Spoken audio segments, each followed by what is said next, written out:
Saludos, bienvenidos a su programación en español del canal 17. Les saluda desde Opiniones Pedro Corzo.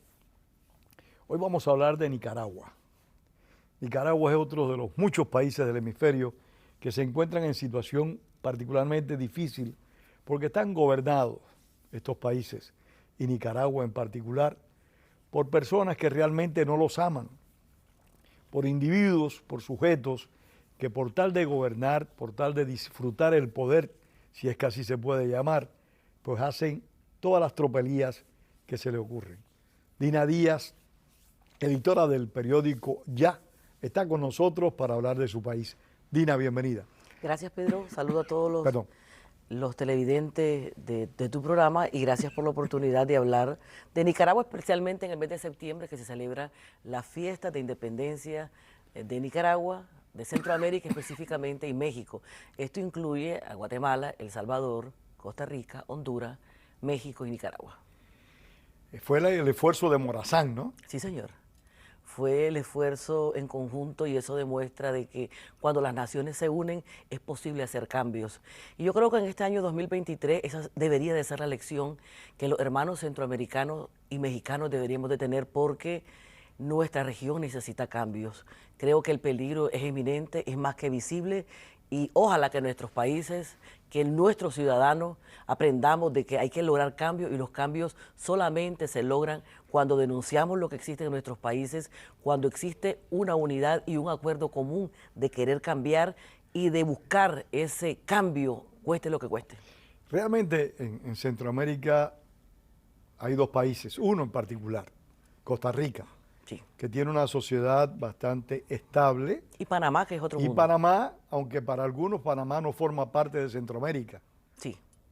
Para algunos Panamá no, pero también es el otro país, por eso dije. Y Belice si se también. Puede. Belice, mira, en otro Belice es bastante estable. Mundo. Es muy estable, sí. Pero eso es una herencia, un legado señor. británico. Sí, señor. Creo que eso nos demuestra que habemos otros países que nos hemos descuidado mucho de nuestra democracia, y es más que visible el caso de Nicaragua, lo que sucede cuando los buenos y verdaderos hijos de la patria dejamos que vengan otras personas a decirnos qué hacer.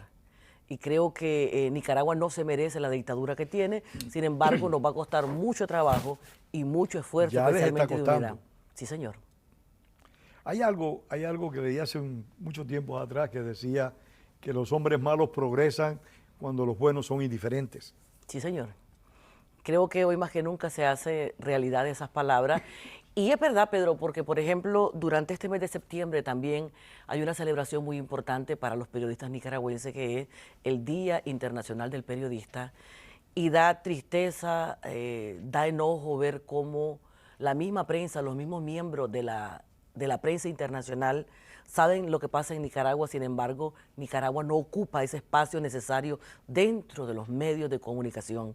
Creo que no es obligación tampoco de ellos estar hablando siempre de Nicaragua, pero uno como periodista no puede ser indolente con la necesidad de los pueblos. Sin embargo, pasa porque en este mundo que va tan rápido, tan globalizado, siempre hay prioridades que cumplir. Y yo quiero, a través de tu programa, darle las gracias al señor José Arenal, quien es director y fundador del periódico Ya, que durante más de 21 años... Un gran amigo mío, a quien respeto mucho y admiro mucho. Y te voy a contar una anécdota de Arenal que tal vez tú no conozcas. Dime. José Arenal, junto con otro camarógrafo, Arenal es periodista, sí, fueron autorizados a presenciar un fusilamiento masivo que protagonizó Raúl Castro el 11 de enero del año 59 en Cuba. José Arenal dijo que no iba a ir, porque no iba a estar no estaba de acuerdo con esos crímenes que estaba cometiendo la dictadura, pero el camarógrafo fue, y el camarógrafo grabó, que por ahí todavía en YouTube hay algunas cosas de esas. Pero Arenal, aunque no fue, que el camarógrafo era muy valiente, le entregó la grabación a Arenal, y Arenal se la hizo llegar a la Sociedad Interamericana de Prensa, a la CID, a un hombre que era muy famoso en aquella época, que se llamó Jules Dubois. Jules Dubois se ganó la enemistad, el odio de Fidel Castro. Fidel Castro le decía horrores en las transmisiones constantes que hacía. Bueno, el entregar esa afirmación de un crimen masivo, fueron 72 las personas que fusilaron esa noche. ¿Y qué pretendía Fidel Castro? ¿Mantener la grabación para que la gente tuviese miedo? Para manejarla a él, Para a su antojo, a manejarla a su él. conveniencia. Porque ellos en esa época publicaban todas esas cosas en la prensa, como tú bien dices, para meter miedo, pero no querían que otras personas la publicaran. Okay. Pero a pesar de que ya era de conocimiento público, José Arenal, por tener el coraje de entregarle esa grabación a la CID, fue a prisión. No lo sabía. Y mientras algunos periodistas cubanos se plegaron a la dictadura, no voy a decir nombre, se plegaron a la dictadura y fueron cómplices durante un largo periodo de tiempo de esa dictadura, José Arenal estuvo entre esos otros periodistas cubanos que dijeron no y combatió la dictadura. Por eso fue a prisión José Arenal. No sabía esa historia. No, yo sé que es muy otras poco historias conocida sí. porque Arenal es un hombre Sí, extremadamente lo es. modesto. No le gusta llamar la atención. Y realmente es un gran cubano a quien todos tenemos un gran respeto y admiración.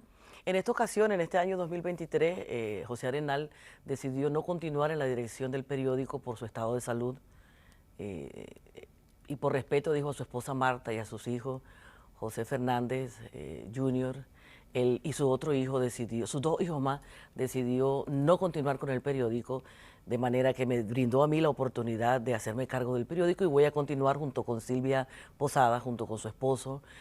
También se encuentra en el Consejo Editorial el director, o más bien el decano del Colegio Nacional de Periodistas de Cuba en el exilio.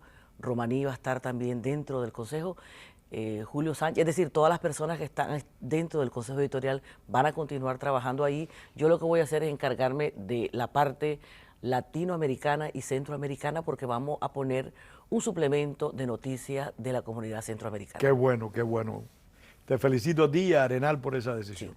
Gracias, Arenal, y espero que todos los televidentes busquen el periódico Ya, que es un periódico con más de 20 años de circulación dentro del condado de Miami-Dade que se distribuye gratuitamente. Los tabloides famosos. Los famosos tabloides que en estos tiempos tenemos que ver qué se hace porque ya a nadie le gusta leer aparentemente. Sin embargo, en Miami existe una muy buena parte de la comunidad que todavía, entre ellas me incluyo yo, que todavía disfrutamos de tocar el papel, de llenarnos las manos de tinta. Yo y estoy disfrutar la leyendo lectura. poco, lo confieso, pero el papel no lo sustituye nunca una computadora. No, señor. Una pantalla de computadora no lo puede sustituir. Sin embargo, Al vamos menos a para mí. digital. Sí. Sin embargo, nosotros ya estamos en digital. Nos Eso es pueden importante, encontrar. hay que ir con los tiempos. Nosotros estamos en yapress.com. Porque buscamos Yapress.com. Yapress.com, sí, esa es. Para que lea el periódico online y si no le llega a su casa, pues escríbanos, mándenos un correo electrónico y nosotros le haremos llegar el suplemento del periódico. Yapress.com. Sí, señor. Muy bien. Vamos a Nicaragua. Vamos a Nicaragua. Entonces, la situación en este momento sigue siendo tan crítica, tan cruda, tan difícil como desde hace muchos meses atrás. Siguen deportando presos, siguen encarcelando personas, siguen amenazando, siguen impugnando a aquel que está dispuesto a enfrentar la dupla Ortega-Murillo. Pedro, ya son 5 años. 5 años De una resistencia continua. de infierno en Nicaragua. Y recientemente... Bueno, yo durante- creo que no son 5 años, son muchos años. No. Pero en particular vas a destacar estos 5. Sí, 5 años porque después de aquel estallido social en donde los jóvenes universitarios salieron, se hizo mataron una muchos. revolución. Mataron muchos, sí. Hemos visto que al cumplirse 5 años, este pasado abril 18, el dictador Ortega junto con el jefe del ejército de Nicaragua la ha arremetido durante una actividad que hubo del 44 aniversario de la celebración del ejército, de la creación del ejército sandinista en Nicaragua. Dice el general director de esa rama del orteguismo que hay que combatir contra viento y marea a los traidores periodistas que no son más que mercenarios de la comunicación, mentirosos que injurian al buen gobierno del dictador Ortega. Bueno, lo que esa gente hicieron contra uno de los íconos de la prensa latinoamericana, contra el diario La Prensa, no tiene nombre. Me recuerda a lo que hizo Castro contra el periódico El Diario de la Marina, Sí. Prensa Libre, con todos los medios informativos cubanos, pero en particular contra esos dos. Sí, señor. No solamente el diario La Prensa. Hemos visto cómo un canal de noticias, 100% noticias, también fue borrado del mapa de Nicaragua, se le robaron absolutamente todo. Y el robo del diario La Prensa era la punta, porque todo continúa. Mirá que, por ejemplo, en este tiempo, la Universidad Centroamericana, la UCA, en donde miles de personas hemos estudiado, porque yo también soy UCA, yo me gradué de la Universidad Centroamericana, ha sido Eso está en secuestrada, Managua, robada, ¿no? la jesuita, sí, la Universidad Centroamericana. Que es jesuita. Es jesuita, se le despojó de la personería jurídica, se saqueó, se robaron las O instalaciones. sea, está bajo el control y el poder de Ortega. Sí, sin embargo, la comunidad jesuita internacional ha protestado muy levemente, que no entendemos nosotros por qué, y las autoridades también universitarias a nivel mundial casi no han dicho nada por Pero Nicaragua. eso era de esperar después de los ataques contra los sacerdotes y particularmente contra un obispo de Ortega Murillo. Que aún continúa preso. Sigue preso. Monseñor Rolando Álvarez está ahí y preocupa mucho el hecho de que el dictador quiera silenciarlo hasta el punto de llegar a matarlo. ¿Qué ha hecho el Vaticano, el Papa en particular, en relación a la situación de Monseñor? El Vaticano ha dicho que quiere la liberación, pero ha sido un comunicado muy leve. Ellos quieren que se sienten a negociar con el dictador, pero me parece que es ilógico que pida eso porque el dictador no le interesa negociar, no le interesa soltar a ningún preso político, al contrario, ellos quieren mantener ese país como que no ha pasado nada. Entonces la Nicaragua está dividida en dos. La Nicaragua en donde sufren todos los opositores y la Nicaragua en donde miles de personas llegan al país aún con temor, pero van a ver a su familia y oxigenan a la dictadura. Porque recordemos que Nicaragua es un país que no produce absolutamente nada. Nicaragua vive de las Era un remesas. país con mucha producción y era un país rico. No, pero eso fue. Cuando Sí, llegó el dictador sometido Ortega lo ha ido, sí. bajo la tiranía Sí. de los Somoza, pero era un país productivo. Sí, sí lo era. Sí lo era muy productivo, sin embargo, Nicaragua vive de las remesas.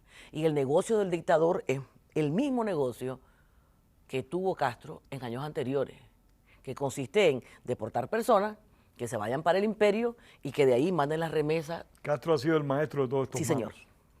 Entonces no estamos viendo nada nuevo en Nicaragua. Sin embargo, la apatía del pueblo nicaragüense a veces me sorprende porque es entendible que cada quien quiera mandarle dinero a su familia. Sin embargo, no pasa nada porque aunque se vea lo que está pasando, el pueblo está muy silente porque tiene miedo. Tiene miedo porque si hablan o publican algo en las redes sociales o dicen a través de una entrevista, a través de Twitter, a través de Instagram o a través de cualquier red de comunicación social, el dictador Ortega, una vez que vos vas a entrar al país, te revisa absolutamente todo lo que has dicho, lo que has posteado en tu cuenta de Facebook y se toma la atribución de dejarte o no entrar al país. Realmente el nivel de complicidad, yo creo que no tiene otro nombre, y aunque es fuerte, por miedo de grandes sectores de los países que han estado controlados por el castrochavismo es muy grande. Eso mismo ocurre en Cuba, ocurre en Venezuela, ocurre en Bolivia, ocurre en muchos países y en Nicaragua lo acabas de decir En tú. Honduras está pasando también, lo que pasa es que Honduras está un poquito silente, pero Honduras es un desastre ese país, bajo la Xiomara Castro. Bueno, pero vuelvo al tema que abordé la semana pasada. Son los pueblos Son los pueblos. los que evidentemente se quieren suicidar. Porque como los hondureños van a votar por Xiomara Castro, la esposa de Mel Zelaya, que para muchos quien realmente gobierna en Honduras es Mel Zelaya. Es Mel Zelaya. Y Mel Zelaya era un castrochavista. Sí, señor. Que ellos mismos lo sacaron del poder. Y lo sacaron de una manera ejemplar, sin embargo... Sin golpe de Estado y sin nada. Pero lo sacaron y rápido. Y rapidísimo. Sin embargo, hay que ver qué va a ser el pueblo hondureño. Yo creo que es un pueblo valiente, un pueblo inteligente. No es que los y se lo pueblos van a son deshacer de valientes, ellos. lo que pasa es que no sé qué ha sucedido en los últimos años, que como que han perdido la estamina, la conciencia cívica de que hay momentos en que hay que arriesgarlo todo.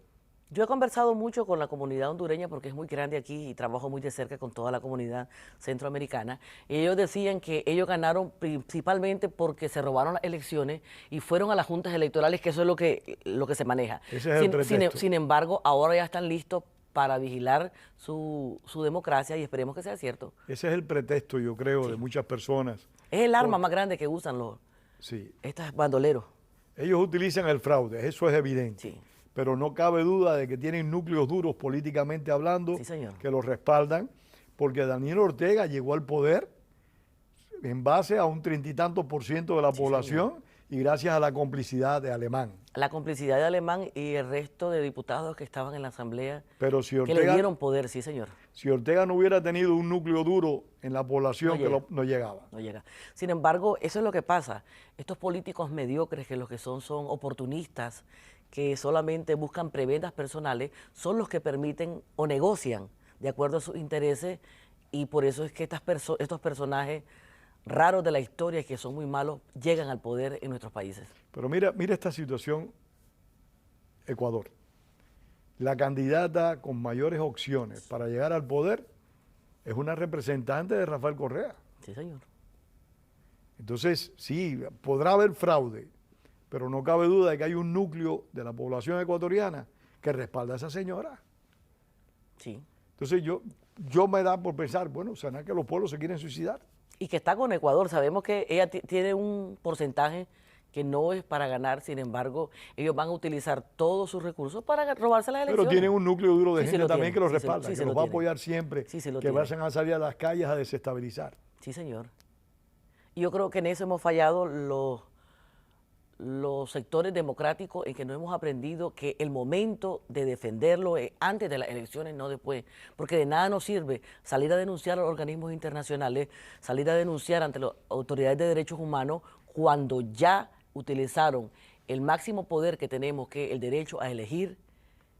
No cuidamos la elección, no cuidamos a nuestros candidatos, y por eso es que los presidentes malos son los que salen electos o se roban las elecciones. Los organismos internacionales jamás van a resolver el problema de nuestros países. Nunca. El problema de nuestros países lo tenemos que resolver nosotros, más nadie. Y ese es un mal que Nicaragua lo padece muy de cerca, y es palpable, porque el exilio, tanto en los Estados Unidos como en Centroamérica y en Europa, piden y están esperanzados a que los organismos internacionales, llámese OEA, el Fondo Monetario Internacional, llámese como se llame, los organismos de observación internacional, lleguen a Nicaragua y que vaya a haber una intervención cuando eso no va a pasar. Únicamente a través de la unión y únicamente a través de que cada uno como individuos entendamos la responsabilidad social que existe como nosotros para poder tener un cambio entre nuestra nación. No hay otra alternativa. No hay otra. Tenemos que ser nosotros mismos. Ningún vecino va a poner los muertos por nosotros. No, porque en el área centroamericana, cada país, si lo vemos independientemente, tiene su problema. Costa Rica tiene un problema gravísimo de inmigración. El presidente de Costa Rica ha dicho que la inmigración es tanta, no solo de nicaragüenses, sino que de venezolanos, de colombianos y de dominicanos, es tan grande que ya no la aguantan. Panamá también. O sea, cada país del área centroamericana no va a meter las manos por Nicaragua porque no pueden. Simplemente porque no puede. El Salvador no puede ser. El Salvador tiene problemas internos bien grandes. ¿Tiene problemas internos serios, Salvador? Muy serios, y ahora con la decisión del presidente Nayib Bukele, que tiene a muchas personas en contra, otras en favor, o sea, no puede desviar su atención hacia Nicaragua. Guatemala está en candela. Pasaron las elecciones y sigue en candela todavía. Guatemala está en candela en serio. Sí, señor. Y me ha sorprendido con eso que me has dicho de Costa Rica, que tiene situaciones críticas también como consecuencia de la migración. Sí, son demasiadas personas que están llegando. Dice que la delincuencia ha llegado a unos niveles increíbles, no porque ellos quieran hacerlo, sino porque en ¿No medio les queda alternativa? no hay alternativa, sí. Quieren comer. Incluso aquí en los Estados Unidos se ha denunciado mucho de que las personas que están viniendo vienen a dañar la situación, vienen a robar. Sin embargo, este producto es por los malos gobiernos que existen en nuestros países, y cuando una persona se siente afectada, cuando sus derechos son violentados, lo que deciden es irse del país a buscar otro lugar donde haya mejores oportunidades. Sí, en otros tiempos, los pueblos, cuando tenían un dictador, lo enfrentaban. Ahora no. Ahora nosotros nos vamos de nuestros países y responsabilizamos al país que nos reciba de que nos resuelva los problemas. Es algo realmente penoso, es una decadencia, en mi opinión, la que estamos padeciendo. Es una falta de valores patrióticos, humanos y de responsabilidad social, creo yo. Habría que ver desde el punto de vista sociológico qué es lo que está pasando, porque nadie quiere asumir responsabilidad. Y ahora, cuando hay un paro humanitario que de verdad hacía falta, porque en Nicaragua le hace falta, estamos viendo de que está llegando de Nicaragua un exilio que incluso es sandinista. Y uno dice, ¿y esto qué pasa? Explícame. ¿Está llegando un exilio sandinista? Sí, señora. ¿Y eso cómo es? Bueno, recordemos que la inmigración de, por lo menos, Nicaragua, Cuba, Venezuela y Haití se ha visto beneficiada gracias a una política del presidente Biden que le dio asilo humanitario. El asilo humanitario significa que si yo tengo un familiar en Nicaragua y yo puedo traerlo, yo hago mi solicitud ante el Departamento de Inmigración me lo acepta y esos familiares pueden venir. Aquí hay muchas personas que tienen familias allá, pero quien decide quién sale de Nicaragua o no es el dictador Ortega. Entonces, si es un expreso político, si es una persona que esté en contra de él, no lo deja salir. En base a eso, los números están registrados que en Nicaragua quienes están viniendo son personas o que nunca han dicho nada en contra del dictador o que han estado a favor de ellos, porque también son víctimas de la dictadura comunista que prevalece en Nicaragua, pero que no son los que verdaderamente necesitan oxígeno. No son víctimas reales. No son víctimas reales, no, porque ellos vienen porque el dictador les permite salir. Es como en Cuba, ¿quién sale de Cuba? Es que Cuba quiere. Sin embargo, en Cuba todo el mundo es preso, porque es una isla en donde sale y entra quien él Nadie tiene dice. libertad, ni los mismos opresores Ni tienen los mismos libertad. opresores, sí. ¿Es un problema social? Sí, es un problema social, es un problema moral. Sin embargo, cada quien utiliza los recursos que existen y está muy bien el paro humanitario que dio el presidente Biden, pero no está beneficiando a la verdadera gente, porque los verdaderos opositores están ahí tirados en cualquier país de Centroamérica, pasando una y mil necesidades, porque en principio tienen que salir huyendo sin pasaporte, fuera del país, les quitan cédula y andan sin identificarse. Una situación bien complicada. Complicada e inexplicable, porque ¿cómo puede venir una persona? Porque para que te den el paro humanitario tenés que salir de Nicaragua. Y si sos opositor, ahí mismo en el aeropuerto te agarran y no te dejan salir, te retienen el pasaporte y no puedes entrar. Y los nicaragüenses que están refugiados ya en Costa Rica, por ejemplo, no tienen la posibilidad de poder acogerse a No, ese porque el plan. dictador no les da No, los que están en Costa Rica. por No, ejemplo. porque tienen que salir del país, tienen que salir de Nicaragua. Tienen que salir del Sí, país señor. donde están. Sí. A través de la embajada americana tienen que ir al sitio donde les fue aceptado el Asignado, parol sí. y salir. Sí. Es bien complicado. Sin embargo, sabemos que hay un pueblo de Nicaragua, porque toda Nicaragua es rehén, pero nos causa mucha preocupación saber que se están beneficiando una gran cantidad de personas que realmente no merecen estar en este país disfrutando de las bondades y de las libertades que existen No, aquí. y de los privilegios que a veces se le De los confieren. privilegios que hay, sí. Porque cuando ellos llegan con el parol humanitario, automáticamente ya tienen su Social Security, su permiso de trabajo y están listos para ir a trabajar. Sin embargo, a las personas que vinieron huyendo, que están aquí en el condado de donde son miles, Que no se realmente les da son nada, absolutamente sacrificados. nada. Son sacrificados, sí. ¿Cómo tú aprecias la situación de la oposición interna nicaragüense que no tienen perspectiva de abandonar el país? O sea, esa gente que dicen yo no me voy, que por suerte ocurre en Cuba, ocurre en Venezuela, ocurre en Nicaragua, ocurre en Bolivia, ocurre en todas partes. Hay gente que dice no me voy del país y voy a enfrentar las condiciones que se presenten. En primero, creo que hay que felicitarlos porque son las arterias vivientes de una lucha incansable interna y que prefieren exponer su vida Son los porque eso es lo que motores. hacen. Son los motores principales que avivan la llama del pensamiento y la libertad de un país mejor.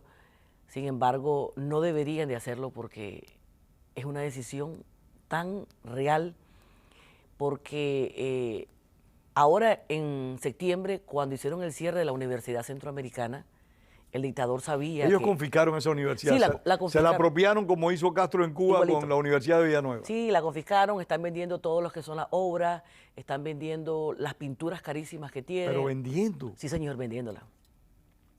Absolutamente todo. La biblioteca interna que tenía, que tiene un valor Esa era una iglesia, incalculable. era una universidad religiosa.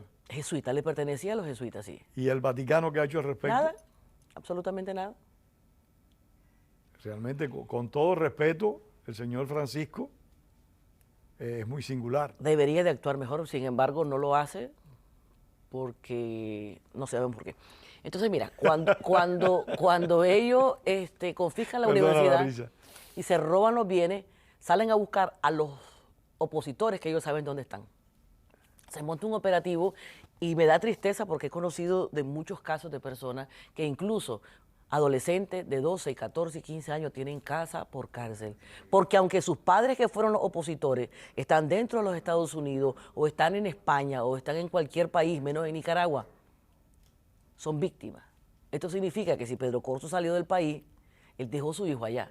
Entonces pasa eso de la UCA y fueron a buscar al hijo de Pedro Corzo. Porque Se Pedro Corzo hereda está la afuera. victimización. Se hereda la victimización. Y yo creo que eso es una herramienta psicológica de persecución Sin duda terrible alguna. que no debería existir. Pero me llama la atención de que la iglesia, que sí tiene poder indiscutiblemente y una gran influencia en amplios sectores de la comunidad nacionales e internacionales, no haya actuado con más firmeza. No, es muy tímida, es apenas un leve susurro lo que dicen. No estamos de acuerdo con eso, pero está ahí nomás. O sea, Juan- necesita más energía, se Juan necesita Pablo más valor. II hubiera tenido otra reacción. No, hombre, si tuviera Juan Pablo II, otra cosa, otra historia sería. Hemos visto en Francisco una persona demasiada. Yo recuerdo cuando Juan socia y Pablo amigable con II increpó a Cardenal Sí. por su actitud a favor del régimen sandinista, cuando Ortega era malo, pero no tan malo como es hoy. Sí, eso nos recuerda la parábola que él lo dijo muy bien y habló de la noche oscura. La noche oscura que vivía en Nicaragua, y la noche oscura se fue, pero regresó. Se fue y regresó con una cómplice aún mayor, que es esta señora Rosario Murillo. Un día tenemos, y te invito para que lo hagamos lo más breve posible, para hablar de Rosario Murillo. Quién es, su manipulación política, el control que ejerce sobre Nicaragua, porque nosotros depositamos en las mujeres muchas confianzas y muchas esperanzas, y yo entre ellos me gustaría ver a las mujeres ocupando posiciones más destacadas en las políticas nacionales e internacionales. Pero cuando Rosario Murillo me pasa por la cabeza, ahí mismo cojo más miedo todavía. Yo creo que ella va a pasar a la historia como una de las mujeres más perversas de este siglo, no solamente por haber entregado a su hija, que fue producto de la violación que le hizo el dictador Ortega, ella llega a tener poder, sino porque ella hace entender a la gente que ella es la gran doctora en las ciencias ocultas, que ella es, y no es más que una charlatana. Ella se pone como una persona esotérica, como una persona que usa el nombre de Dios, y no es nada de eso. O sea, solamente ha usado el poder de la policía, del ejército, para autoproclamarse. Y para controlar, y para controlar, nada enriquecerse, más, enriquecerse. porque la corrupción en Nicaragua es terrible. Es una loca, es lo que es. Es una loca, está bien eso. Dina, muchísimas gracias. Gracias a ti, Lamentablemente Pedro. se nos acabó el tiempo, pero vamos a arreglar. La promesa queda en pie, un programa dedicado a la señora Rosario Murillo. Perfecto. Gracias a ti. Gracias a ti, Pedro, Gracias a tu ustedes televidente. por su sintonía. Recordemos la expresión martiana: la palabra es para decir la verdad y no para encubrirla. Hasta la próxima semana. Gracias.